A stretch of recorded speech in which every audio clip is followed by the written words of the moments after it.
किसी ने जिक्र नहीं किया ये फोटो किसकी है। ये विठल भाई पटेल जी का है। जी। और आज जितने सारे वक्तव्य हम दिए, हम भी दिए हैं, हम ये इनको स्मरण करना चाहिए। ठीक है। और उसके साथ भी ठीक है, उसके साथ भी और एक नाम हमारी तरफ से जिक्र होने की आवश्यकता है, वो है सच्चिदानंद सिन्हा जी का, जो पहले अध्यक्ष थे हमारे संविधान प्रणयन सभा का। जी ठीक है। वो अस्वस्थ पड़े हो गए, फिर राजेंद्र बाबू उसका बने। चलिए श्री जी श्री असदुद्दीन ओवैसी जी। बहुत शुक्रिया सर, आपने मुझे आज एक तारीखी बहस पर बोलने का मौका दिया। मोहतरम जनाब, इस ऐवान के 75 साल के पार्लिमानी सफर की तकमील पर हम बहस कर रहे हैं। मैं सबसे पहले अपनी जानिब से खराज अकीदत पेश करना चाहूँगा मौलाना हिफ्जुर रहमान साहब को, जो पहली और दूसरी पार्लियामेंट के मेंबर थे, मेरे कायद सालार मिल्लत सलाहुद्दीन ओवैसी को, सुलेमान सेठ साहब को और मौलाना बनातवाला साहब को। जनाब मोहतरम, इस ऐवान की नाकामियों का भी जिक्र हमको करना जरूरी है। 75 साल का तारीखी सफर इस ऐवान ने मुकम्मल किया। ये ऐवान एक इमारत नहीं है मेरी नजर में, ये ऐवान इस वतन अजीज का एक दिल है, जो बाहर जो गरीब और मजलूम अवाम की तकलीफ को महसूस करे, इसीलिए मैं इसको दिल कहता हूं। मैं आपके सामने 15 मिसालें पेश करूंगा जहां पर इस ऐवान ने अपनी नाकामी का सबूत पेश किया। एक उस वक्त जब दिल्ली की सड़कों पर सिखों की नस्लकशी की जा रही थी।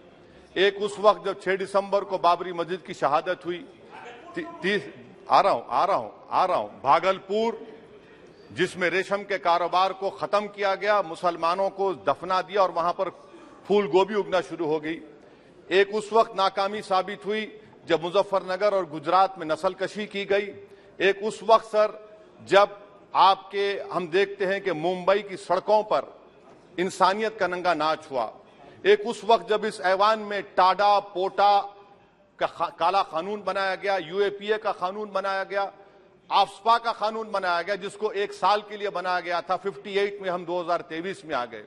एक उस वक्त नाकामी साबित हुई जनाब, जब हम देख रहे हैं कि आज ये जो दिल है, भारत का दिल है, हिंदुस्तान का, इंडिया का दिल है, आज गरीबों में, मजलूमों में, मुसलमानों में, कश्मीर की आवाम में, दलितों में, आदिवासियों में इस ऐवान की मोहब्बत और एतमाद खत्म हो रहा है, कम हो रहा है।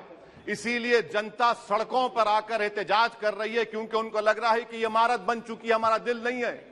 चाहे CAA का प्रोटेस्ट हो, चाहे किसानों का प्रोटेस्ट हो, चाहे शेड्यूल कास्ट के रिजर्वेशन का मसला हो। इसीलिए मैं आपके जरिए हम तमाम को मुतनब्बे करना चाह रहा हूं कि अगर हम रोडों पर इंसाफ करना जनता को अलाउ करेंगे, इस ऐवान को दिल नहीं रखेंगे, तो याद रखिए ये हमारी पार्लियामानी जमहूरियत के लिए बड़ा नुकसानदेह साबित होगा। और नुकसानदेह इसलिए भी होगा कि क्या हमको अपने ख्वाब गफलत से, अपनी जिम्मेदारियों से निभाने के लिए क्या भगत सिंह को आके बैठना पड़ेगा ऊपर कि देखो तुमने 75 साल में कैसा कानून बनाया और किसको कहां तक पहुंचा दिया। स्पीकर जनाब, इसीलिए मैं कह रहा हूं कि हम तमाम को अपनी जिम्मेदारियों को निभाना पड़ेगा। ये इमारतें ईंट से बनी हुई जरूर हैं, मगर ये इस इमारत में दिल है। इस इमारत को दिल के तौर पर बरकरार रखना पड़ेगा। स्पीकर सर, एक और मिसाल दे रहा हूं जहां पर इस ऐवान की नाकामी है। सर, अब तक लोकसभा के कितने 899 मेंबर कामयाब हुए। अब बताइए सर, पार्लियामेंट्री जमहूरियत में शराकतदारी की जमहूरियत है, रिप्रेजेंटेटिव फॉर्म ऑफ डेमोक्रेसी में 8,992 में कितने मुसलमान कामयाब हुए?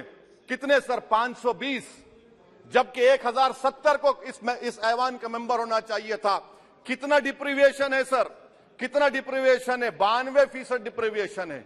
इस मौजूदा पार्लियामेंट में स्पीकर साहब सिर्फ 26 हैं, 14% मुसलमान और सिर्फ 4.8 उनका रिप्रेजेंटेशन है। बताइए, हम वोट डालने वाले बन गए, वोट लेने वाले नहीं बने।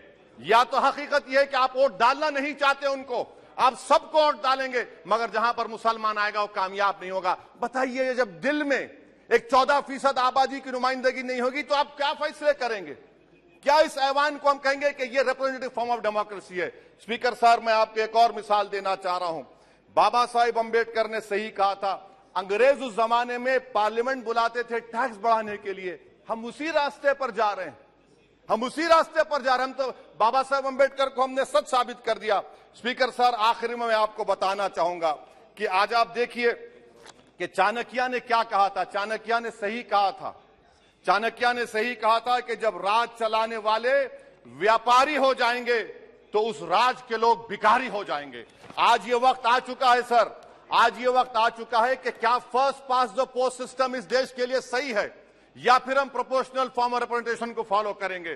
First pass the post system, जिसके पास एक मजहब का वोट होगा, जिसके पास दौलत होगी, वही इस ऐवान में आ रहा है। इसीलिए हम कह रहे हैं कि आप इस जमहूरियत की नाक, कहीं ये जमहूरियत कमजोर ना हो जाए, मुझे इस बात का डर है सर। आखिर में मैं खत्म करने से पहले एक बहुत बड़े शायर ने कहा था, उस पर खत्म करना चाहूंगा कि अभी चिराग सरे राह को कुछ खबर ही नहीं, अभी चिराग सरे राह को कुछ खबर ही नहीं, अभी गिरानिए शब में कमी नहीं आई, अभी गिरानिए शब में कमी नहीं आई, निजात दीदे दिल की घड़ी नहीं आई, चले चलो कि मंजिल अभी नहीं आई। स्पीकर साहब, आखिर में याद रखिए एक बात को मैं सबसे कह रहा हूं कि पिच बदलने से गेम नहीं बदलता, गेम को बदलना पड़ेगा।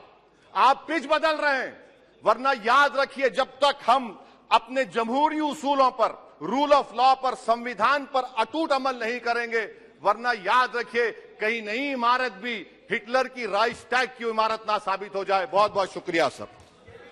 ये नहीं, ये श्री अरविंद सावंत।